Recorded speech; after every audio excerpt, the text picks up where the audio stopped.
fait, quand j'ai été nouvel élu sur la commune du Pont-de-Montvert en août 2012, voilà, lors de notre premier conseil municipal, le nouveau maire, Alain Jaffard, a évoqué les difficultés qu'avait notre horloge à fonctionner.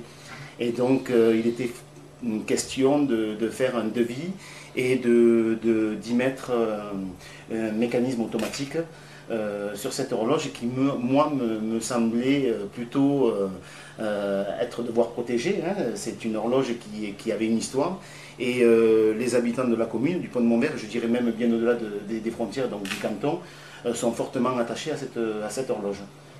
Donc l'idée, c'était de pouvoir la restaurer.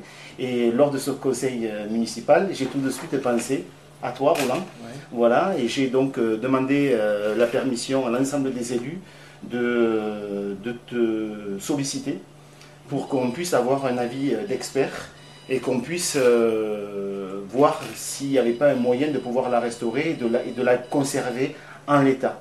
Voilà. Et ne pas ajouter d'autres, je dirais, matériaux nouveaux qui puissent finalement, quelque part, détériorer cette horloge. Et quand tu m'as proposé ce projet, ça m'a tout de suite souri et emballé, bien sûr, parce qu'il est question de restaurer un mouvement de pendule du début du 19e, hein, donc une belle pièce qui dort depuis longtemps. Donc l'idée était formidable de monter un projet pédagogique autour de ce support magnifique. Quand j'en ai parlé à mon patron, monsieur Jean-Marc Giner, notre proviseur, il a été aussi tout de suite séduit par cette idée. Et voilà. Donc nous allons prélever ce mouvement, ce grand mouvement d'horlogerie, parce que c'est un mouvement important qui a du volume. On va le ramener à Marseille pendant 1 an. On va le restaurer, on va le remettre en fonction.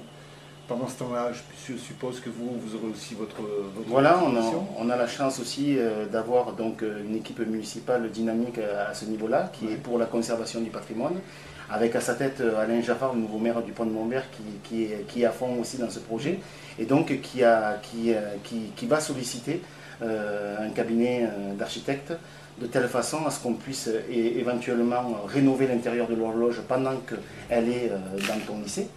Et ensuite qu'on puisse éventuellement faire visiter cette horloge et l'intérieur de cette horloge lors des journées de patrimoine ou autre événement sur la commune. D'accord. Eh bien, écoute, il ne nous reste plus qu'à se mettre au travail.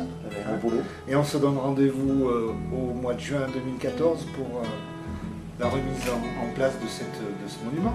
Eh bien, écoute, c'est avec un très grand plaisir. On fera la fête. Ok, pas de problème. Allez.